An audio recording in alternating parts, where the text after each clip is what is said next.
Вітаю, ви на телеканалі «Еспресо», у студії Марта Оліярник, і це спецвипуск програма «Відновлення та відбудови».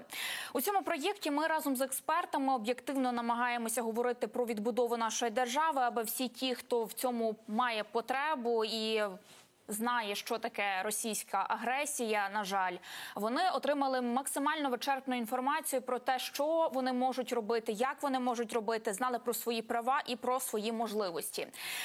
І також хочемо, звісно, покращити процес відновлення в різних куточках нашої держави. Сьогодні під центром нашої уваги, скажімо так, фокус нашої уваги буде зосереджений саме на Херсонщині. І гостем нашої програми насправді би мали бути представники влади, проте фінансування об'єкту відбудови, про який ми будемо говорити, призупинено. І чиновники поки ситуацію коментувати не хочуть, тож ми спробуємо розібрати цей складний кейс із представниками громадськості. Сьогодні до розмови я буду долучати Юлію Полєхіну, юристку, документаторку громадської організації «Правозахисна група Січ», та Данила Єщука, аналітика ГО «Центр спільних дій». Ну, але перше, як перейти до розмови, пропоную подивитися сюжет моїх колег, які, власне, показали, як відбувається комплексна відбудова у селі Посад Покровське Чорнобаївської громади на Херсонщині. Давайте подивимося разом. Жили до війни ми дуже добре. Все в нас було. Як то кажуть, і корівку тримали, і курочку, і внуків нянчили, а вони забрали в нас, як то кажуть, і старість, і в дітей молодость, і юність. Забрали все.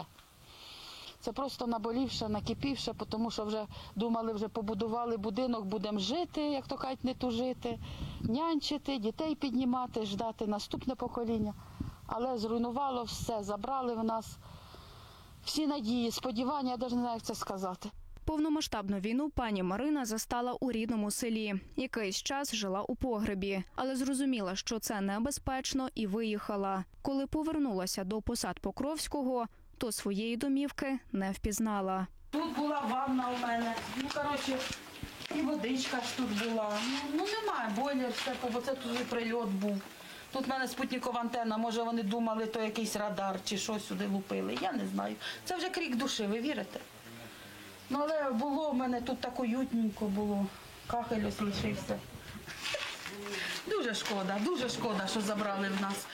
У селі Посад Покровське на Херсонщині не вціліло жодного будинку, адже тут проходила лінія фронту. Люди почали повертатися у село навесні 2023 року, коли їм пообіцяли, що зведуть для них нові будинки. Посад Покровське Чорнобаївської громади було включене до експериментального державного проєкту. За цією програмою планували збудувати повністю нове село. До квітня 2024-го мали бути відновлені перші 130 будинків. Але в останній тиждень вересня 2024 року тут не було ні повністю зведених будинків, ні будівельників. В кінці минулого року у нас було проведені торги, є підрядники, уклали договір, дали аванс. Аванс, звісно, невеликий, бо сума там у них маленька була, тобто десь 9% від загальної суми. І вони кошти відзвітували. І те, що вони побудували, на даний час видно. І на даний час продовжують виконання робіт вже за власний рахунок. Потім буде фінансування, подадуть акти у формі на погашення їхніх витрат, перевіримо, і кошти будуть сплачені підрядникам.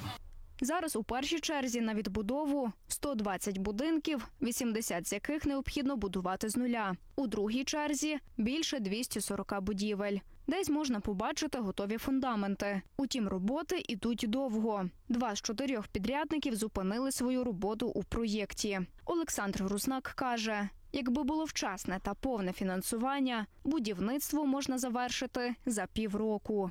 В минулому році, були фінансування, була можливість, ми надали аванси. В цьому році є постанова Кабміну, вона вийшла 13 серпня. На даний час ще поки коштів немає фізично, будуть кошти, то потім вже будемо вирішувати питання, потрібно підряднику аванс, не потрібно, будемо вирішувати. Або закриття актами, або аванс давати. Будемо дивитися, на який період, коли буде у нас фінансування.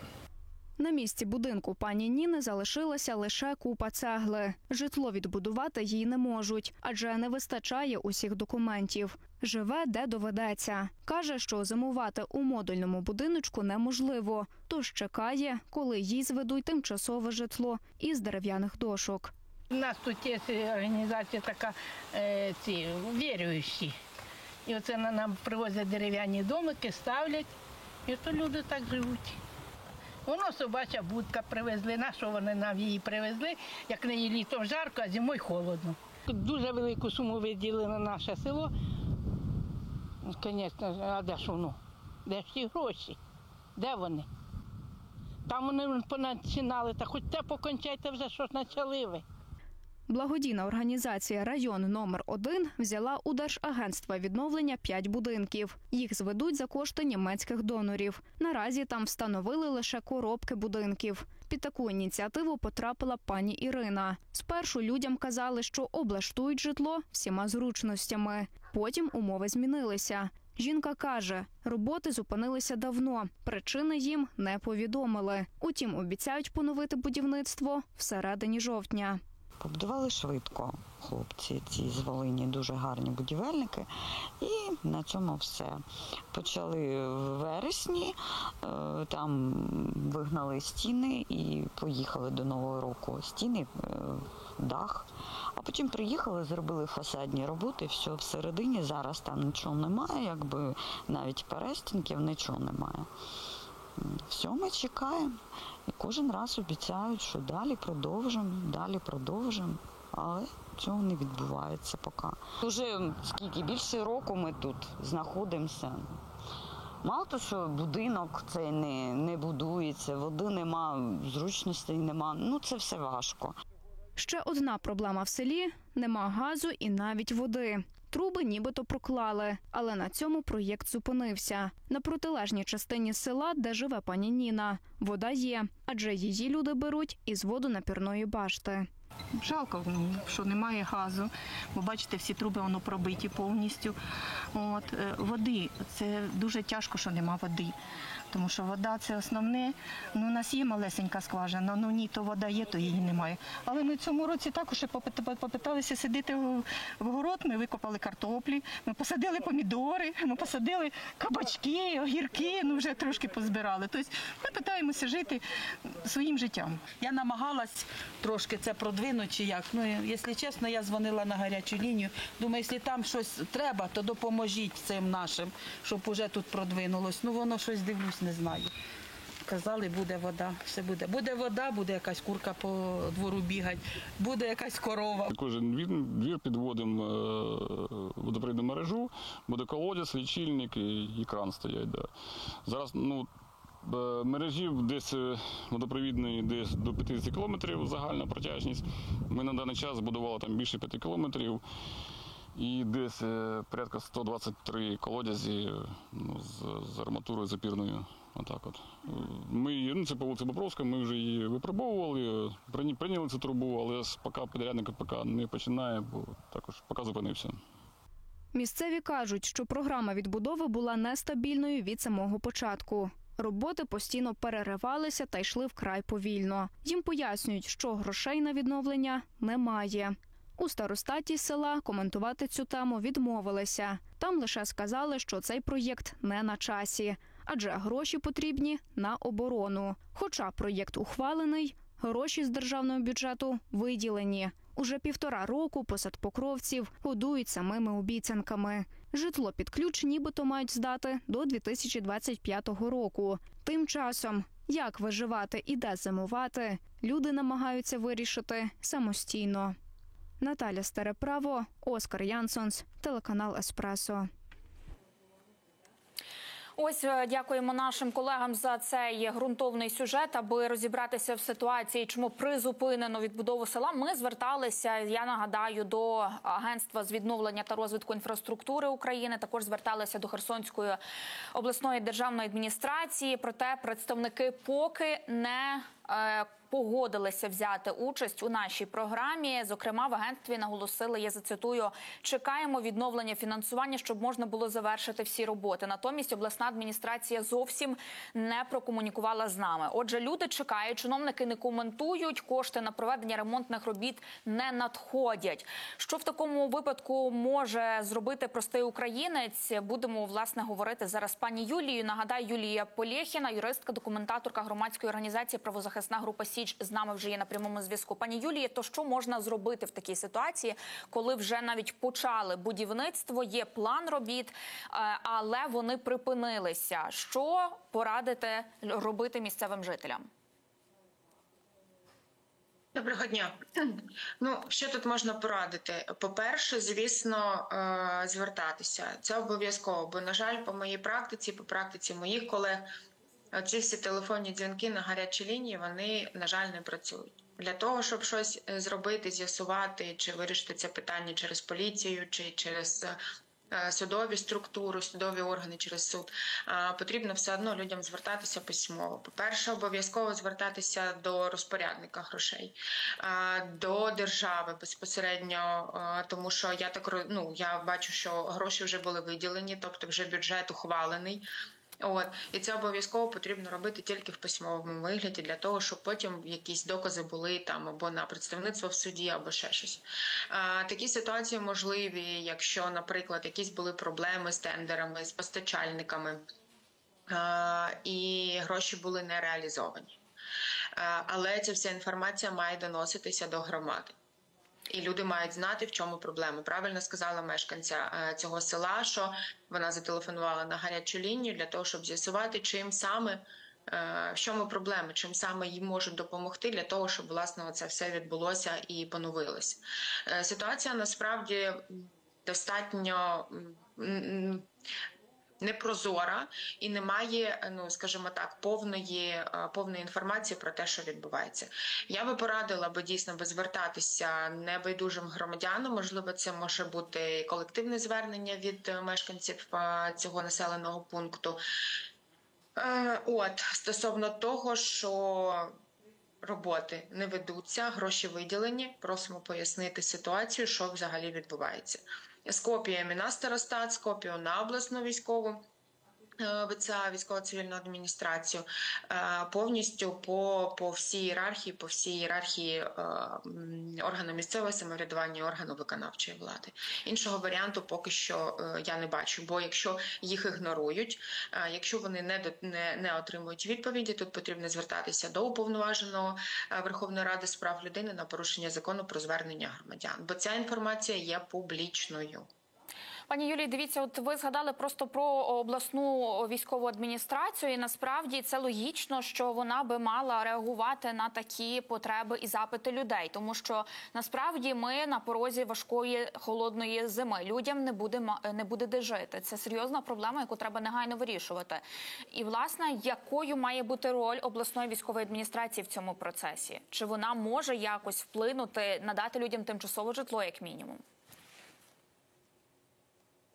Це дуже проблемне питання, я вам скажу чесно, бо дуже багато житла зруйноване, і, як я розумію, ті тимчасові модульні містечка, які вони пропонують, які влада пропонує, вони не зовсім придатні для житла. Така ж схожа ситуація була і з 2014 року. Я була в декількох модульних містечках. Люди облаштовувалися вже як могли, і опаленням, і там якимись там дуйчиками, якимись там калоріферами, бо це дійсно не той, скажімо так, рівень життя, як в капітальному будинку. Да? Звісно, що я не думаю, що всім мешканцям цього села вони нададуть якесь додаткове житло, якщо є така можливість. До речі, варто зазначити, що в них має бути, в органах виконавчої влади має бути перелік житла, який вони, наприклад, могли би надати для людей. Якісь покинуті. Я так розумію, що в цьому конкретному селі там просто немає вцілілого будинка, тому тут про це говорити Ну, а якщо думаю, на що рівні сенсу Херсонської немає. обласної військової адміністрації, області ж велика, можна людей тимчасово перевести в якісь населені пункти, де, можливо, таке вільне житло взагалі існує. Можливо, є якісь санаторії на території області або інші заклади, які взимку не використовуються? Так, це дійсно така можливість, якою має займатися влада, військова цивільна адміністрація, міська рада міського значення. Тобто, до цієї ситуації мають долучатися всі органи виконавчої влади і місцевого самоврядування. Тобто тут не має бути такого, що це не наш санаторій, він не у нас на балансі, ми нічого не знаємо, ми нічого не хочемо знати. Тобто в таких ситуаціях, коли дійсно, умовно кажучи, 100% житла у людей в селі зруйновано, йде зима, і людям просто фізично немає де жити, тут має підключатися всі ланки влади. Ну і от, власне, люди і звертаються до журналістів, в тому числі, аби ці допомогли їм привернути до цього увагу. Тут журналісти – це дуже потужна сила, але все ж таки не варто забувати, що для того, щоб щось добитися, потрібно все ж таки звертатися до офіційних структур і отримувати офіційні відповіді для того, щоб розібратися і зрозуміти, що власне відбувається. Бо я ж кажу, що були такі історії ще до повномасштабного вторгнення, і власне тут можна в принципі пригадати і інші історії, коли виділялися бюджетні гроші державні, з державного бюджету. Міська громада їх по якимось причинам не змогла реалізувати, і гроші просто поверталися назад в бюджет. Про це ми ще з вами поговоримо трошки пізніше, але перед тим я би хотіла вам поставити питання, чи в такому випадку, коли вже розпочалися роботи, коли вже є план певних відновлень, чи можуть люди зараз, опинившися в цій ситуації, звертатися до міжнародних донорів по якісь грантові програми або ж по є-відновленню пробувати звертатися? Чи взагалі доступні для них інші якісь моделі відшкодування? По-перше, вони обов'язково мали пройти той шлях щодо компенсаційних виплат, щодо поміщення своїх документів в програму «Дія», щодо подачі в реєстр зруйнованого майна. Це все покроково мали зробити всі мешканці будинку. І ми, здається, вже говорили і раніше, і неодноразово вже я бачила і ваші публікації, що люди мають на сьогоднішній момент задуматися і якимось чином, зрозуміло, якимось чином відновити свої документи. Бо я бачила в сюжеті господарку будинку, в якої недостатня кількість правовстановлюючих документів. І це серйозна проблема. Дуже серйозна проблема. І тому людям потрібно на сьогоднішній момент дійсно зайнятися цими питаннями. Бо абсолютно всі компенсаційні виплати, абсолютно, та навіть і донори міжнародні. Для того, щоб люди могли звернутися до міжнародних донорів, по-перше, це має бути організована громадськість. Це ж не просто так зателефонувати в якийсь центр умовно і попросити в них про допомогу. Це має бути централізоване звернення, має бути прорахований кошторис. Тобто це достатньо серйозна робота. Пані Юлі, скажіть, будь ласка, у людей мають бути правовстановлюючі документи. Пані Юлі, скажіть, що, будь ласка, наостанок, чи це поодинокий такий взагалі випадок, чи є комплексна проблема в нашій країні, що стосується таких історій, власне, коли розпочинають певні роботи, призупиняють їх, і люди у невідомості живуть. Але у нас з вами не так багато часу, постарайтеся, будь ласка, дуже так стисло, але ґрунтовно пояснити. Ні, в мене таких звернень не було. Я не можу відповісти на це запитання. Угу. Зрозуміла, дякую вам. Дякую. Юлія Полєхіна, юристка, документаторка громадської організації «Правозахисна група Січ» була з нами на зв'язку. І, власне, ми з'ясовували, що можуть зробити люди у випадку, коли є певні виділення державних коштів на відновлювальну програму. На жаль, призупиняється хід робіт, і люди в невідомості очікують, коли ж повернуться, власне, до того, щоб процес цей продовжився. Важливо зрозуміти, що люди зараз фактично залишилися на призволяще, і попереду важка зима, і тут важливо також окреслити той момент, що всі, хто стикаються з такою ж проблемою, повинні вперше за все подбати про пакет необхідних документів, тому що це є первинне те, про що треба подбати. Ну і, власне, як сказала пані Юлія, треба колективні звернення підписувати, збирати підписи для того, щоб ця інформація доходила до верхівки, так, щоб до цієї інформації була прикута увага уповноваженого з прав людини, щоб на рівні Кабміну, щоб на рівні влади люди мали звернення письмові, так, колективні звернення, які будуть доказом того, що справді люди зверталися. Ну і також варто не оминути увагою обласну військову адміністрацію, принаймні, щоб вона повпливала на тимчасове розселення людей. Тому що мороз, холод зимовий, він буде дуже скоро і треба негайно вирішувати питання житла людей. Тому що, насправді, я думаю, у регіоні знайдуться чи санаторії, чи інші заклади, які би могли хоча б там на кілька місяців прихистити цих людей. Ну і детальніше будемо говорити про комплексну відбудову з Данилом Єщуком, аналітиком Геоцентр спільних дій. Пане Даниле, вітаю вас в нашому етері і хотіла би розпочати з того, чи можуть громади самі шукати кошти на комплексну відбудову зруйнованої інфраструктури і які наразі є можливості. Це і державні, ми розуміємо, можливості, і міжнародні фонди, і, можливо, є гранти. Поясніть нашим глядачам детальніше.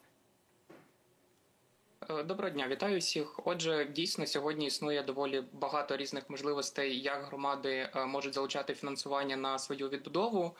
Перш за все, йдеться про різні грантові програми, які надаються нашими західними партнерами та різними міжнародними донорами. Тобто тут потрібно слідкувати саме за вимогами та спрямуванням цих програм, на що саме громади можуть їх використовувати, як правильно подавати на них заявки і так далі, тому подібне. Крім того, є окремі державні програми, зокрема, є відновлення, яка стосується безпосередньо відновлення житла.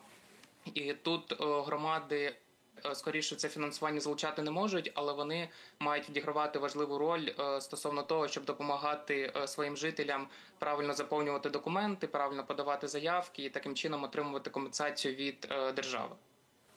От, власне, хотіла запитати, як оформити необхідні документи, так? І чи в нас є, а я думаю, скоріш за все, в нас є якісь певні джерела, які можуть людям допомогти навіть з інформацією про те, який пакет документів потрібен. Але от просили би вас, щоб ви окреслили головний пакет документів, які папери мають бути перш за все, і які би, можливо, було не зайвим мати на всякий випадок. Бо ми знаємо, що бюрократія в Україні існує, і деколи буває, якогось папірця бракує, все, тебе відправляють в інший кабінет, приходьте в інший день, словом, щоб весь цей процес не затягнувся на місяці. Перш за все, варто слідкувати, щоб були оформлені документи на житлову нерухомість, тобто було чітко зафіксоване ваше право власності на будинок та на земельну ділянку, які були зруйновані або пошкоджені внаслідок до повномасштабної війни. З нашого досвіду спілкування і співпраці з різними громадами по території України можемо сказати, що найбільше затримок виникає саме на цьому. Тобто, коли саме безпосередньо жителі звертаються до місцевих управлінців з тим, щоб отримати якусь допомогу по оформленню документів, то найбільше затримок виникає з тим, що в них просто немає оформленої права власності. Відповідно, нестача саме цього пакету документів і спричиняє найбільше затримок і найбільше якихось проблем, адже весь подальший процес не може, по суті, рухатись, тому що немає юридичного підтвердження, що ця будівля, ця земля належить безпосередньо вам. Відповідно, завдяки якраз таки реформі децентралізації, подальше оформлення, воно зараз здійснюється саме на місцях, тобто безпосередньо в громадах. Якраз місцеві управлінці, старости різних сіл, вони дуже активно допомагають людям з оформленням цих документів. Тобто, буває, приїжджають, знаємо про різні практики, коли місцеві управлінці з центральної садиби могли приїздити і допомагати людям з оформленням цих документів на місцях, допомагали з державними реєстраторами заповнювати всі необхідні бланки і папери. Тобто сказати, що люди покинуті сам на сам в цьому процесі отримання компенсації, я сьогодні не можу, адже місцева влада активно долучається до того, щоб оформити всім і все якнайшвидше і в повній мірі. Я вам дякую за участь в цій програмі. Данило Ящук, аналітик ГО Центру спільних дій. А від себе та від редакції «Еспресо» я хочу сказати, що ми запрошуємо чиновників з Херсонської обласної державної адміністрації. Також ми запрошуємо чиновників Державного агентства відновлення та розвитку інфраструктури України дати більше інформації про продовження відбудови села Посад Покровське на Херсонщині. Ми готові вам надати майданчик у прямому етері, тож зголошуйтеся і пояснюйте людям, що, власне, відбувається. Я ж нагадаю, що це був спецвипуск програми «Відновлення та відбудови». Мене звати Марта Ольярник. На все вам добре.